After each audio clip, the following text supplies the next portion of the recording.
All right, well, let's go ahead and get started. I don't see anybody else coming in for the second. So I'm Dan Katz from University of Illinois. On behalf of US-RSE, I'd like to welcome everyone to our what may be our final talk for a little while in the Funders Talk series. We've been doing this for a little over a year now and have gone through, I think this will be about the 8th talk. I think we've heard from most of the major US and philanthropic funding agencies that are doing things that are relevant to research software engineers. And we'll be taking a little break and then maybe cycling through again in another year or so. But we will see. If anybody that's on has any thoughts about things that they would like to see in the future, please feel free to let us know. With that, I think we will go ahead and get started. So our speaker today is Ashley Sands from the Institute of Museum and Library Services. I feel like I've known Ashley for a little while in a variety of different things, although I'm not actually quite sure if I can tell you what the beginning of that was, but she's always been doing, I think, interesting things and has always had an appreciation for both data as well as software. And so I think the intent here is to hear a little bit about what IMLS is doing, particularly related to research software. And for those of us that are RSEs in universities, kind of thinking about how we might also better work with our libraries and potentially even local museums, and what kind of collaborations we could have and what kind of opportunities there could be for those. And so with that, I think I'll turn it over to Ashley to get started. Fantastic. Thank you, Dan. That was a kind of a great introduction. I'm excited to chat with you all about what's been going on at IMLS, the kinds of things we've been funding, but also always eager to hear from you all about the projects that are important for your community. And as Dan said, how they intersect with libraries and museums, and information literacy, even writ large. So I work at IMLS, which is a small independent federal agency. And I do want to start off today by introducing briefly myself and IMLS for those who are less familiar, going over some of the funding opportunities available, a couple of considerations in preparing a competitive proposal through us. And I have way too many examples of recently funded grants that may spark your interest. So I will try not to belabor you with all of them, but I believe I'll be providing the slides afterwards for you to peruse, and I can kind of do some headlines.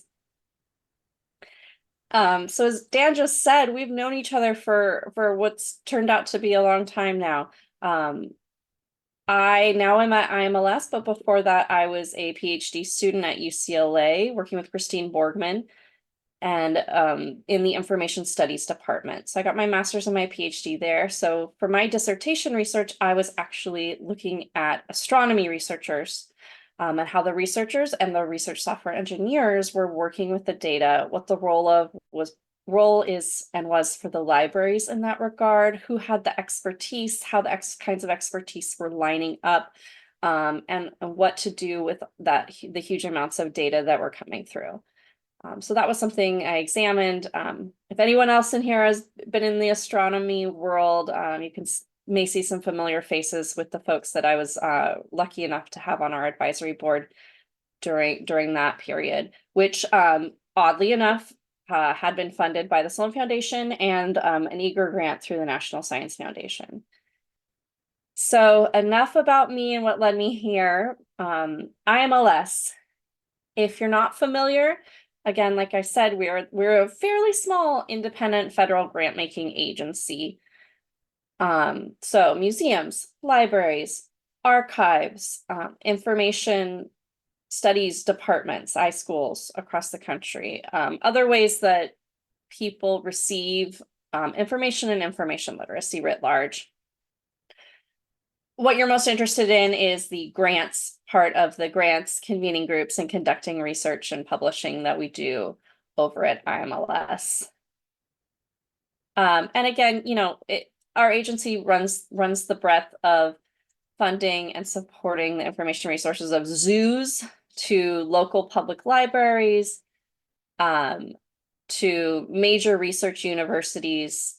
There really is a breadth there. I personally, due to my background and expertise, where I fit in tends to be more of the universities, and I do get to support and look at applications for open source software projects and that kind of thing. Those kinds of shared infrastructures, communities coming together to create software and other infrastructures that can be shared across different kinds of institutions. So again, if you're not familiar with IMLS, just a quick overview. The vast majority of our funding goes actually directly to each state library. And then each state library gets to choose how they distribute those funds. So that's also something for you to consider. Each state library uses those funds differently. Some of them have re-granting programs, in fact. So you may want to pop onto the IMLS website, look for the state where you live or where you work, and kind of see if they have opportunities available through our funds that we distribute to the state libraries for consideration for grants. What I'm mostly here to chat with you about are these discretionary programs that I mentioned. So on the library side of the house, in FY23, about 31 million, on the museum side, about 55 million. And then you see our admin and research budget, that sort of thing. So just to give you, again, just a little bit of an overview on the library services side of the house, you'll see we ended up giving out 224 awards for over $28 million. That's kind of the scale we're at, and we'll go into a little bit more of that later. Because you're interested in the funding opportunities. So I want to go over first the funding opportunities that I think are most salient to the community on this call, which feel free to tell me if I'm wrong, is more folks in academic, research, university environments, different departments in those environments, but looking at that academic perspective for the research software engineers. So I have 3 opportunities I wanted to mention and really point out, and then we'll give it some examples of them later. The first one that I wanted to point out is actually on the museum side of the house, of the Institute of Museum and Library Services. So this work is important. And again, if you are housed within a university or a college or an academic service unit like that, potentially one of the museums on your campus could be eligible for coming to funding through us. And so we really invite you to open your eyes, consider all the different departments on campus that you might be able to partner with, and consider whether a museum may be a way to come to us for funding to better serve the patrons, those working in the museum, or the patrons being served by the museum. So, for example, the National Leadership Grants for Museums, that's to address critical needs in the museum's field. It has to have the potential to really advance practice in the profession and strengthen museum services for the public. Briefly, there's both a research track and a non-research track, where the funding could be anywhere from $50,000 to $750,000, and cost share is required in this program for those that are non-research. So that's something to consider. I personally know more about the library side of the house, so I'm going to focus more on those potential opportunities. But again, consider the full breadth of what's available at IMLS and what's available through your institution. So for the National Leadership Grants for Libraries, we're really looking for projects that can have a national impact, that are addressing critical needs of the public in both libraries or archives, projects that strengthen library and archive services, again, for the American public. And these may include making a new model, a new tool, a service, or research findings that can be widely used. And, I kind of said new models and tools, but really this could also be to enhance existing tools, software that's already existing. Ensure that software that works in one scenario could be used in a different scenario by larger audiences. Those kinds of enhancement ideas are also things that we're interested in allowing better service of the patrons of libraries. Now, who are those patrons? Again, it really depends on who you are. So if you are working at a public library, the community you're serving is the people who literally live in your town, right? But if you're working in an academic department in a university, then your community may be a bunch of astronomers, like I said before, or a bunch of archaeologists, a bunch of sociologists. So we want you to explain to us what your community needs and why it needs to be served. The third program I said I was going to highlight is a little bit different. It's the Laura Bush 21st Century Librarian Program. This flips the script just a little bit, and it focuses actually on the library and archives staff. It focuses on their education, their training, their retention. There really is an incentive and an attempt to further diversify the workforce that we have in libraries and archives.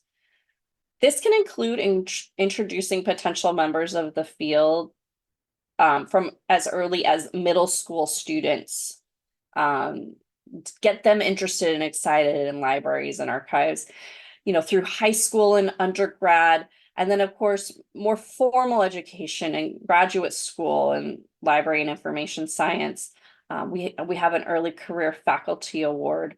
You may be familiar with NSF's early career faculty award. And then again, like I say, all the way through supporting the ongoing training needs of staff who may have been in the field for decades, and also the retention of those faculty and practitioners who have been in the field for short periods of time or long periods of time, again, to ensure that we are able to diversify the field. So some ways that folks are successful. Considerations include ensuring there's a far-reaching impact in either the National Leadership Grant or the Laura Bush 21st Century Librarian Grant.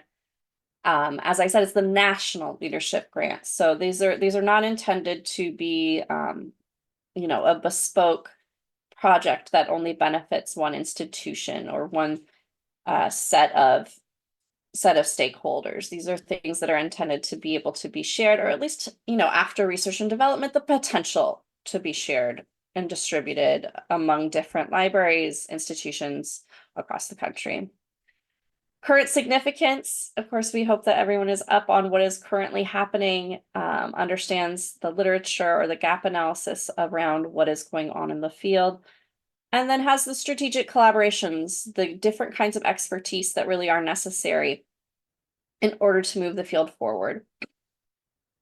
So that demonstrated expertise could come through your the immediate group that you're working with, or through ensuring a diverse advisory board with different perspectives, ensuring your collaborators, especially geographically dispersed collaborators across the country, that can also help demonstrate that you've got kind of buy-in and the importance of the work you're planning to do. Here's just a simple rundown to give you a sense of the timeline for these programs. So in any given year in the recent past, we've had a draft deadline. We can actually read a draft of your proposal of around September 1st. Preliminary proposals then due later in September. There's 2 phases. So we let you know if you've made it through that first phase of peer review. And about February, give you 6 to 8 weeks in order to develop the full proposal. Then we're able to notify a funding by the end of July. And the period of performance for those that are funded begins on August 1st. So you see, it does take the full year. It's a full year process. But we do hope that the barrier to entry is reduced by having these 2 phases, by having only a 2-page narrative required for the preliminary proposal, as opposed to a full proposal, which is 10 page narrative and, all the accompanying materials. So we really hope that, if you have an idea, it's worth putting it in and seeing what the peer reviewers think in the first round of peer review. Very, very importantly, like I said, drafts. We can read drafts if they're received before the deadline. And even before that, if you've got an idea you want to toss around, myself and my colleagues, there's 5 of us actually on the library side of the house who are able to chat with you, talk through your idea, does it fit IMLS? Which category does it go in? All that kind of good stuff. We can help you get a sense of where we imagine it could be competitive. And again, a sense of scale. So generally speaking, the floor is about $50,000, but for the different types of work, we go up to even $1 million in a single project. These projects can go from 1 to 3 years. For those of you experienced with other federal awards, yes, there can be a 1-year no-cost time extension fairly easily. And then if extremely necessary, please don't plan for it. Sometimes there can be a further extension in accordance with the GON Act. So it has to be closed out within 5 years. But we are here to work with you on that once you have an award, seeing how the progress is going. So we have some of these more investigatory approaches. So there's a planning grant. Some people think about this as actually directly preparing for a larger proposal, but that may not necessarily be true. Sometimes it's more about the forum, getting people in the room with different perspectives that aren't already together.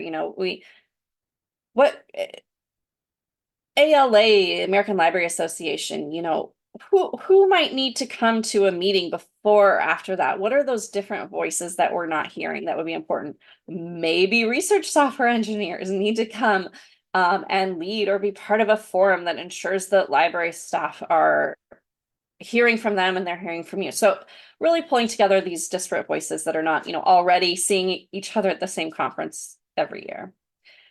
Implementation is what you'd normally think about as a project grant. And of course, applied research is definitely something we're also interested in. You see, we say applied research because historically our directors are not interested in research for the sake of research. We're really interested, we as an agency serve museums and libraries. We don't serve, the theoretical schools per se. So that applied research practice, how can it impact practice, is a really important part of any kind of research project. So, not kind of basic research, but applied research. And again, these caveats and which category should I be, that's the kind of thing that we, as program officers at IMLS, would love to talk to you about early on when you're brainstorming an idea. And then again, if you're able to submit a draft in time. Here's just a little bit more about these different categories. And hopefully that gives you just kind of a sense of the scope and the scale. Relatively small to relatively big is the scope and scale of work that we're able to fund. And luckily, you all have put on such a great series. You can kind of see different scopes and scales and sizes from the other funders of what's able to be considered. Perhaps you go to one funder for an initial phase, another funder for scaling out that, another funder for enhancing it. It's really great that you're seeing all these different opportunities and what kinds of applications will best meet the missions of the different funders. I want to throw out cost share. Is it potentially a consideration? Applied research grants do not require cost share, but we do require cost share for anything that hits $250,000 or more. All right, so some techniques for preparing competitive applications. I'm going to assume that many of you on this call have applied for grants before, and perhaps even, again, assuming that you're at academic institutions, have an office of sponsored projects. So I'll just go over a couple of pieces. The first is, please let us know if you are interested in serving as a peer reviewer. Of course, the success of our grant programs really depend on the quality of the peer reviewers that we're able to get.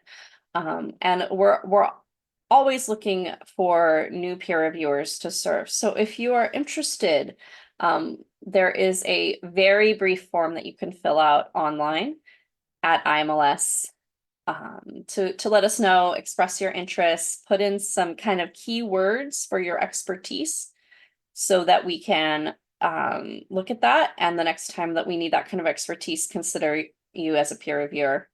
I think that serving as a peer reviewer is a great way to really understand the that specific call, that specific grant program, get a sense of the genre of the narrative, that sort of a thing. So I think it can be really beneficial for those interested.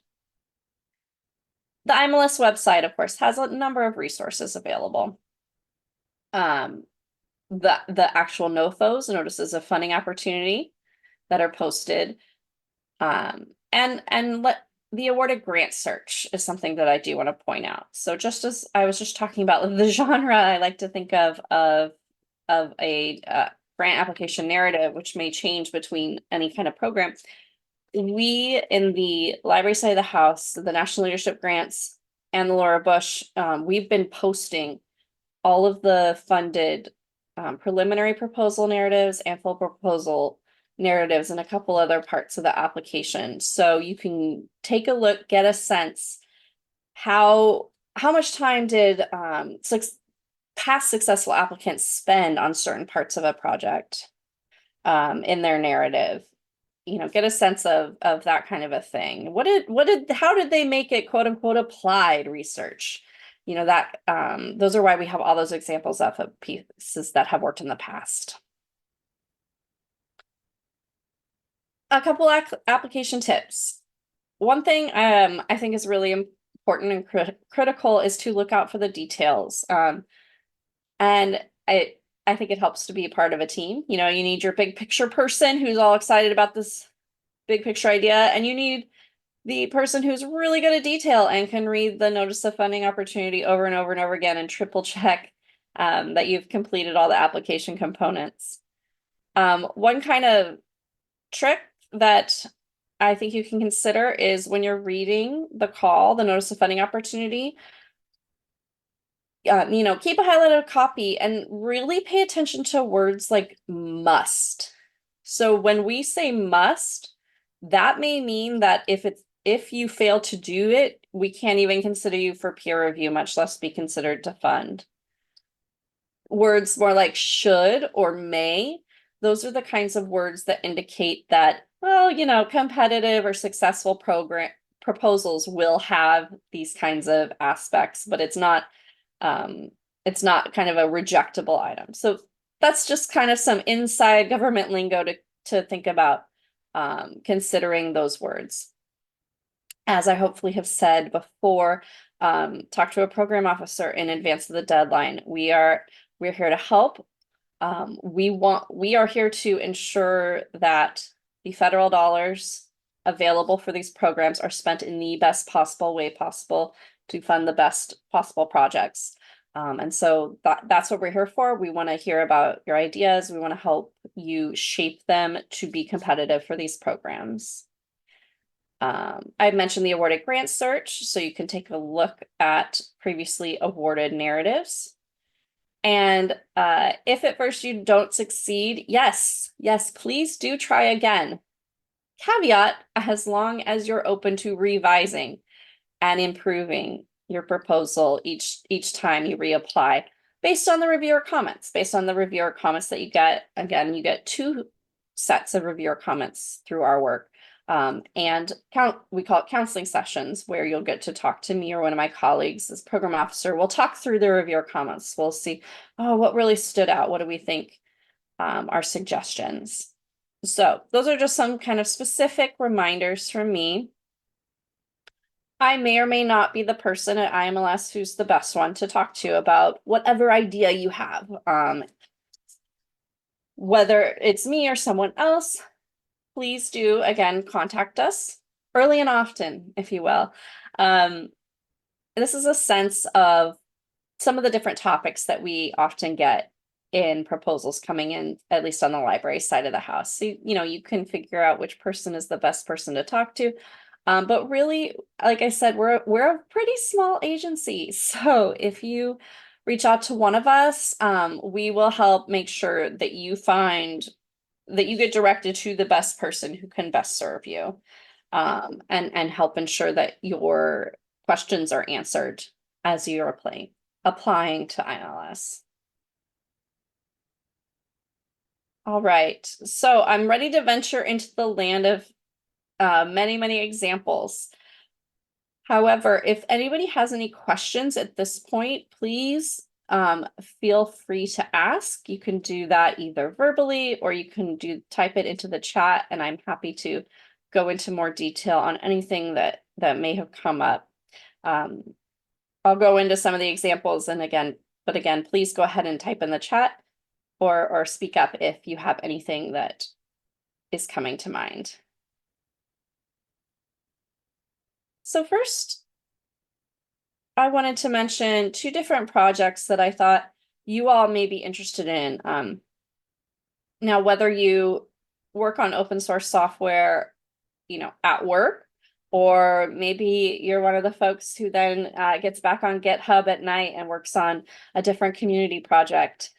There's 2 different examples of evaluative work that we've funded in different ways that I think could be really cool to help you consider how community-led work can proceed sustainably.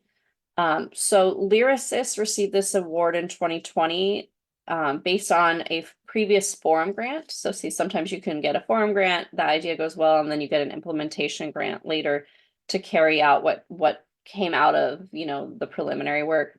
So they call it the It Takes a Village Open Source Software Sustainability. And they created these documents in order to help you kind of talk through and evaluate how your open source community is doing. So like they say, they bring together open source programs serving cultural and scientific heritage to develop these strategies.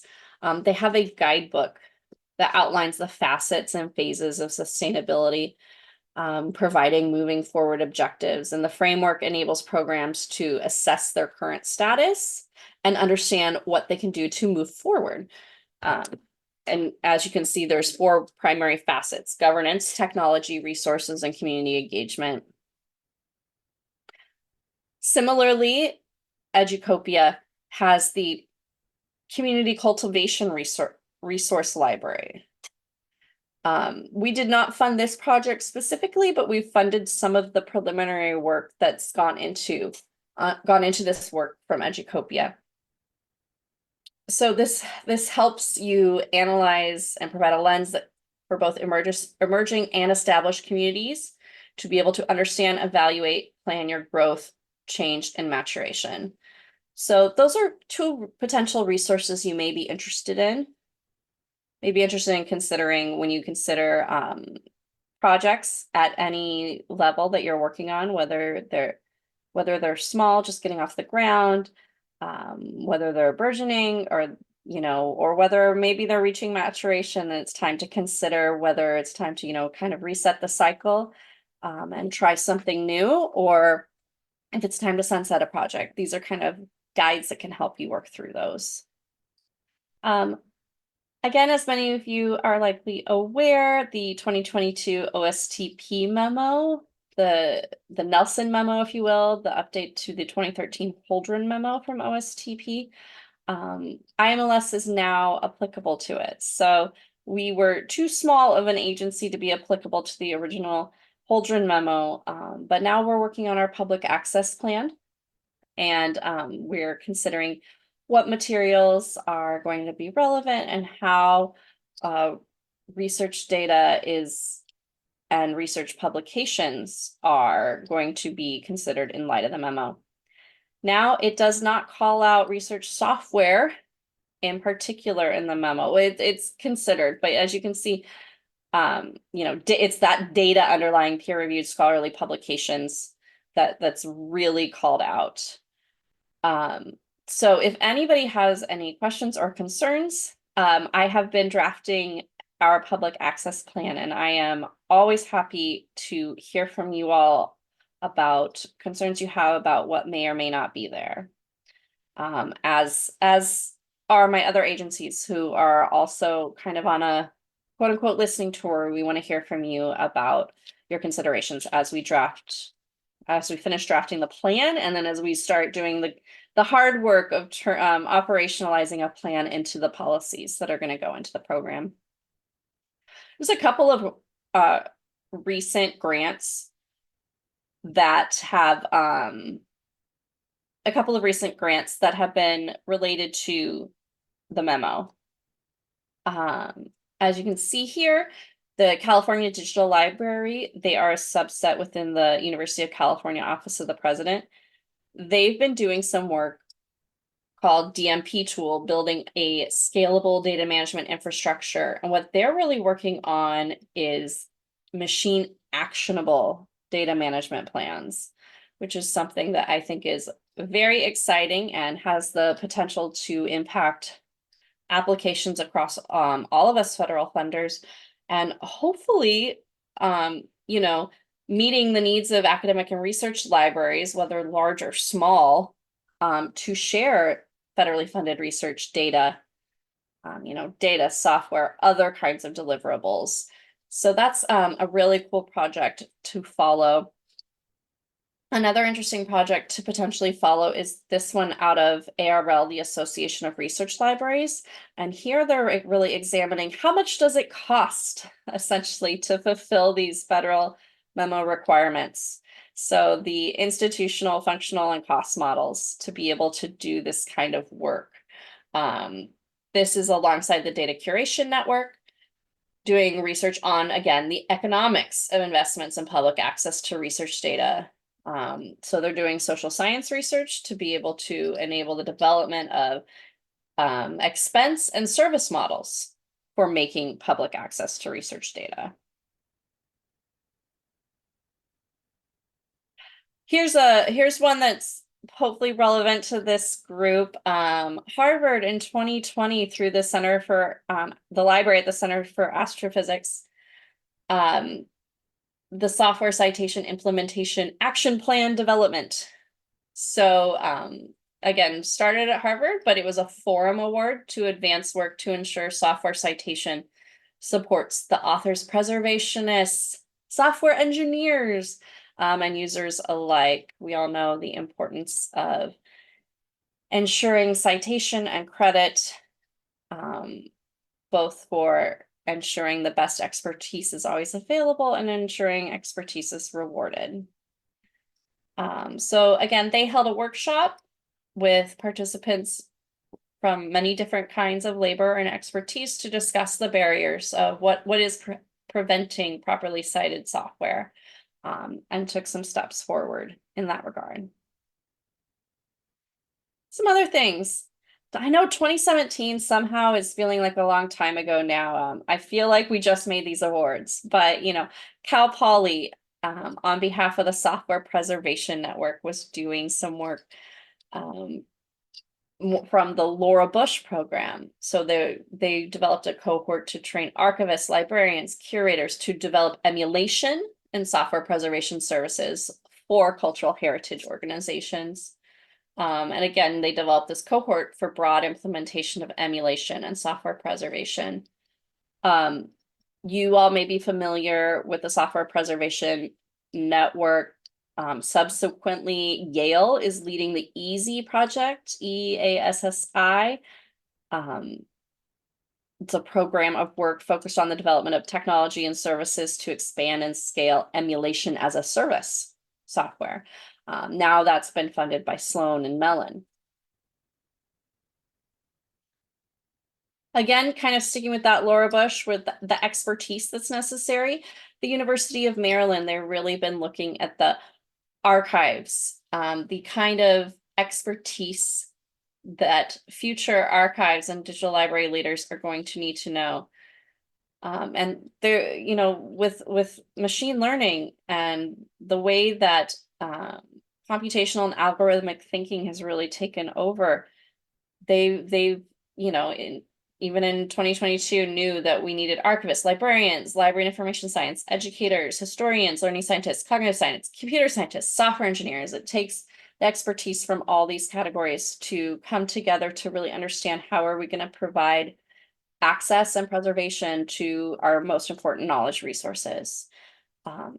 So this was really trying to look forward to the digital future, which, as we all know, the average person knows when, Gen AI really broke the scene, 14 months ago, 15 months ago or so. It's a quick moving field, and we want to help ensure that archives and libraries are not left out of the curve.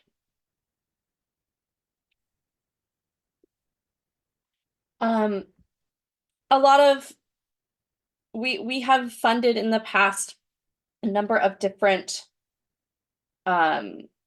repository infrastructures. So, for example, Educopia in 2017, this was a $681,000 award. They were doing work to investigate, model, and test workflows of the born digital content. They were specifically looking at Bit Curator, Archivematica, and Archive Space. So this is research. How can institutions combine tools to support workflows to meet these needs? How can institutions implement handoffs between different functional systems? So really getting that workflow. Sometimes there's a number of open source software toolkits that are all being used together. Here's actually a more recent one from Educopia. Again, so they were looking at that then. And then in 2023, they've working with all of these collaborators, as you can see, a number of collaborators looking to expand digital infrastructure options for library publishing, ensuring that the options are open source, community-led, and aligned in values. So this is the next generation library publishing infrastructure and service model. Really hoping to make sure that nonprofit publishing efforts can scale. Here's another example of a project that came to us first for a planning and then for an implementation. This was Notre Dame in 2016 and 2018. This is the PresQT.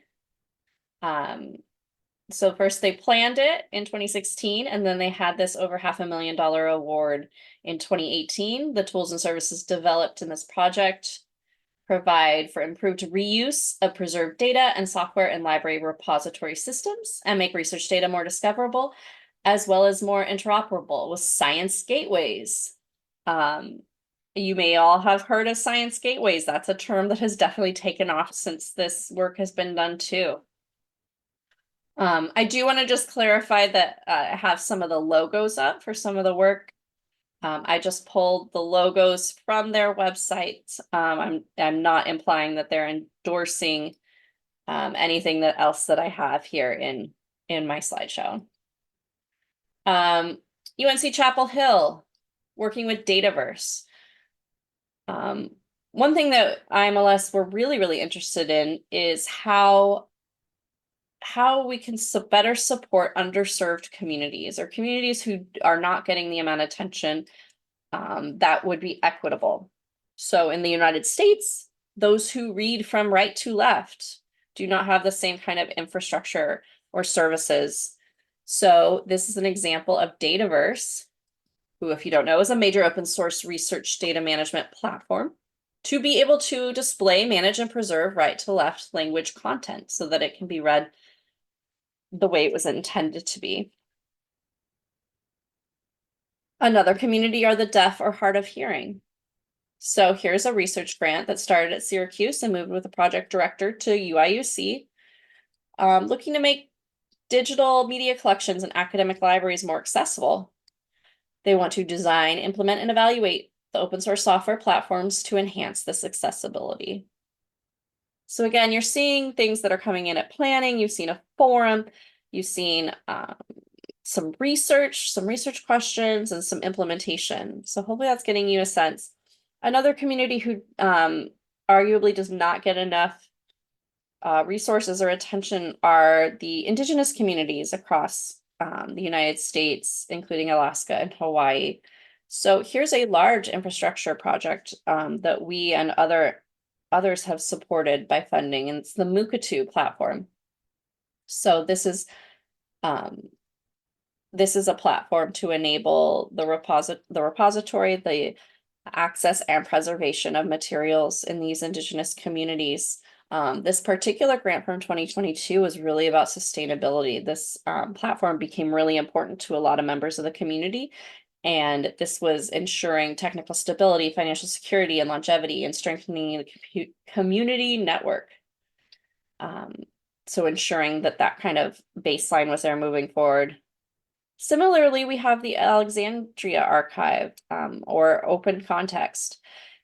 They are working to ensure that not only are the work coming out of institutions and being accessed and preserved, not only are they fair, but also considering care, the Indigenous principles, collective benefit, authority to control, responsibility, and ethics.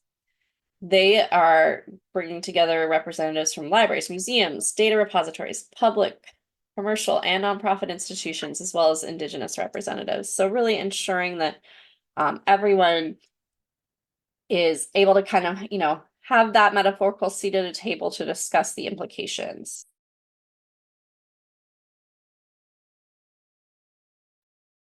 Let me just go ahead and say a couple more things. I'm just going to flip through, I believe, a couple more. University of Oregon, doing some work with Hyrax, open source Samvera powered repository front end. University of Houston, working with Haiku. And then 5 years later, PALNI, the Private Academic Library Network of Indiana, doing some work with Haiku. Again, University of Maryland in 2017, doing some work with Fedora. More work directly from Fedora in 2018. PALSI in 2018, doing some work with CC+, the cloud-based consortial platform for library usage statistics. So hopefully that showed some great examples of ways that you can take existing open source software and enhance it or scale it out or bring it to a new community. Or maybe you have a brand new idea and you're ready to ask some research questions or bring together diverse community members to get going and figure out a base and figure out what direction to go.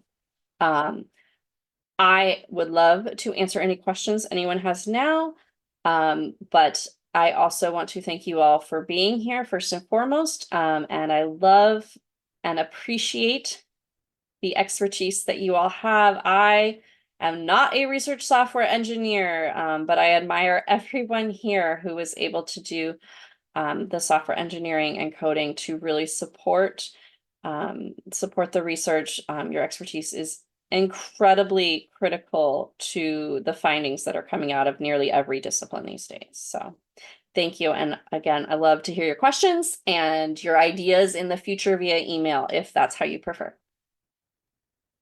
Okay, well, thank you very much, Ashley. It's as you were talking, it was making me realize that a number of the things that we've been developing at NCSA, we haven't really talked very much with our local museum and library folks, and it kind of made me wonder about kind of if there are things that we should be actually reaching out to more in collaborations. We should be starting to put some things more into production in kind of in this kind of in the knowledge context. We seem to reach out fairly well to different disciplinary science communities, but not maybe as much in this more general case as we should. I like that. And that's such a funny example. And I say funny because I know that at NCSA, many of the people from the information science department even have joint appointments there. So I love that the taking a step back, even in the places where it may or may not seem obvious, say, hey, how can we collaborate with the libraries? How can we collaborate with the museums and not just each specific community? Yeah. I'll also just point out, I did put a message into chat about a paper that a number of us kind of going through Helios did, which was aimed at the next version of the Nelson memo. Hopefully one software will be a part of that. So if you're interested in that, that's kind of guidance about where we hope things will go to. Yes, thank you. Are there questions from anyone?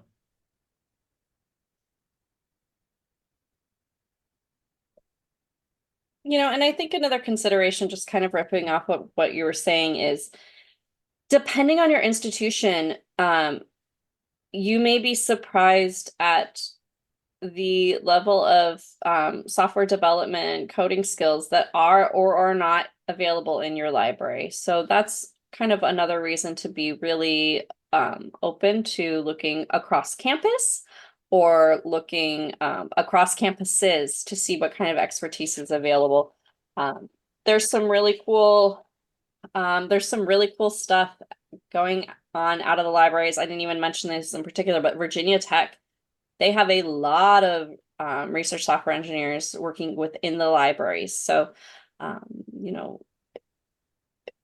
depending on the institution, that kind of shared expertise with you may not just be in the computer science department. It may already be embedded in place, and they may be looking for more excuses and more ways to get to do some either anywhere from cutting edge research and cutting edge code to maintaining the code that whichever community has decided is critical. Like I was saying, how Muka 2 has kind of emerged as a critical repository infrastructure for the Native community, ensuring the sustainability of those kind of items and not just ensuring that brand new bespoke things are coming out every day.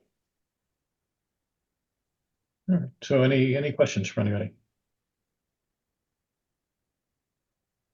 I guess I will ask, I was just curious back at the beginning when you were talking about the co-funding for the larger research projects. What Cost sharing.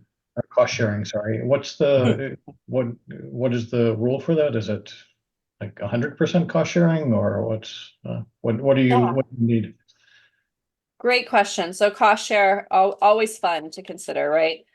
So on the library side of the house, anything that's under 250,000 does not require any cost share. So hopefully that's the kind of thing that you can kind of get rolling on.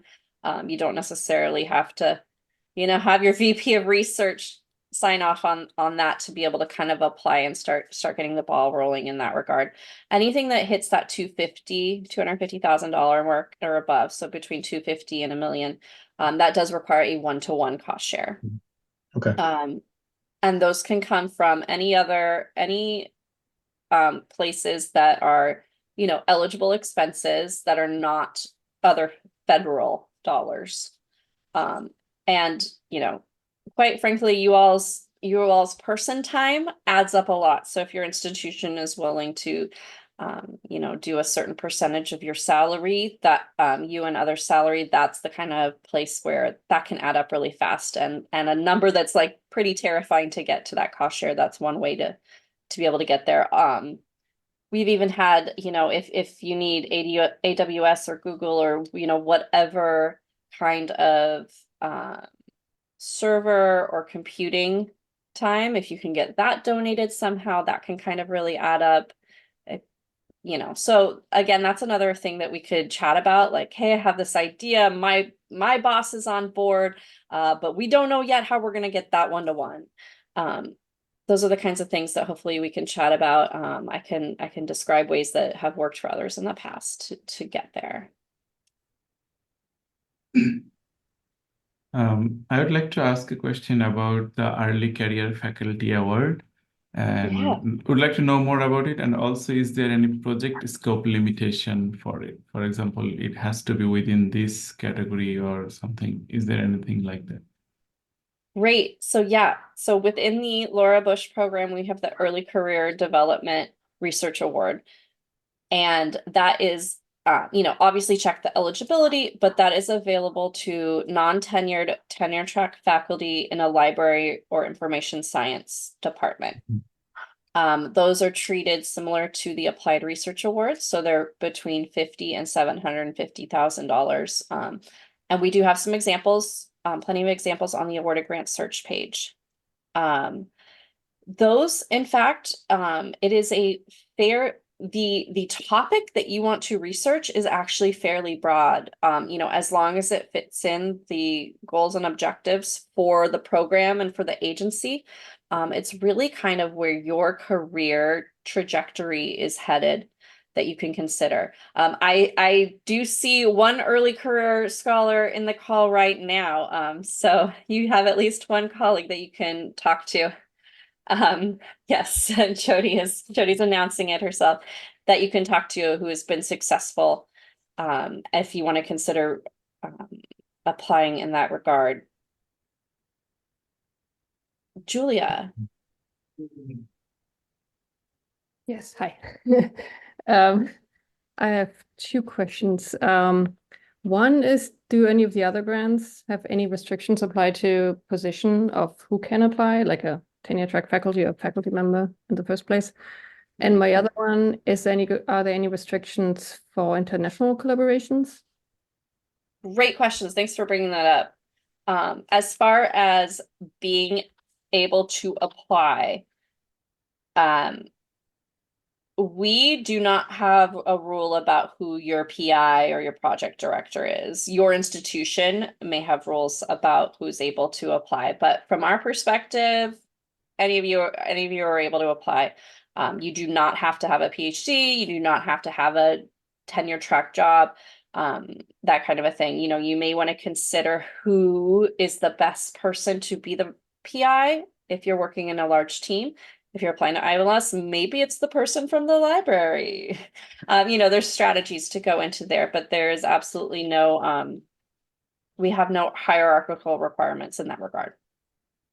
And as far as international collaborations, yes. So, there's eligibility to be the lead applicant to us, the PI and the institution the PI is working on behalf of.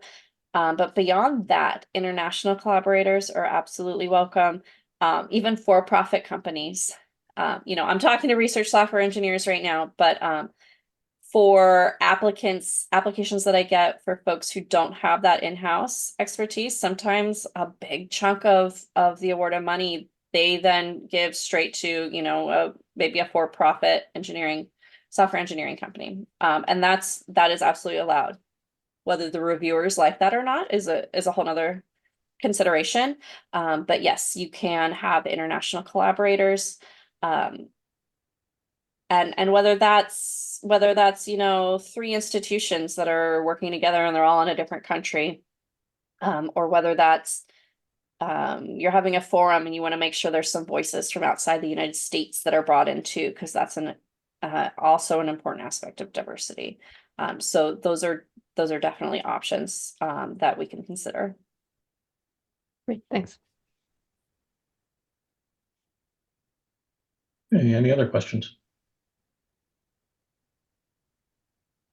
So I do hope the main point that I was trying to get out was trying to get your brains moving, thinking differently of, ooh, what's the library doing here? What does the museum need? How your work might intersect along those lines. And then also to remind you that us IMLS staff are here to help, are here to chat through your idea, to talk about whether it may or may not fit with our funding calls, or whether, it might fit somewhere else better.